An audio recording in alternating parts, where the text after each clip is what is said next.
ছোটবেলা থেকেই আমার অনেক স্বপ্ন ছিল যে বড় হয়ে আমি দুবাই যাব, দুবাই গিয়ে ব্রুজ খলিফায় ঘোরাঘুরি করব, কিন্তু অবশেষে আমার স্বপ্নটা সত্যি হলো।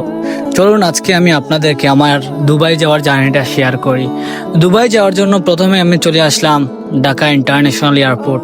আর আমার ফ্লাইট ছিল 14টা 32 মিনিটে। অবশেষে আমার ফ্লাইটের সময় হয়ে গেল, আমাকে নিয়ে গেল ওরা বিমানের কাছে।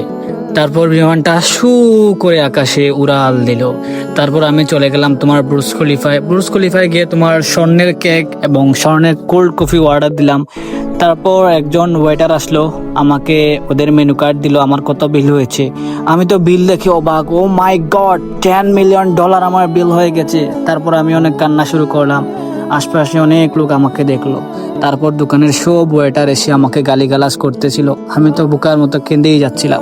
বিল দিতে না পারায় ওরা আমাকে বাথরুম পরিষ্কার করার জন্য নিয়ে গেল, আর আমি খুব কষ্টে ওইখান থেকে দৌড়ে পালিয়ে আসলাম। তো ভাই, এ থেকে আপনারা কি শিক্ষা পেলেন? কখনোই ব্রুজ খলিফায় টাকা ছাড়া যাওয়া যাবে না।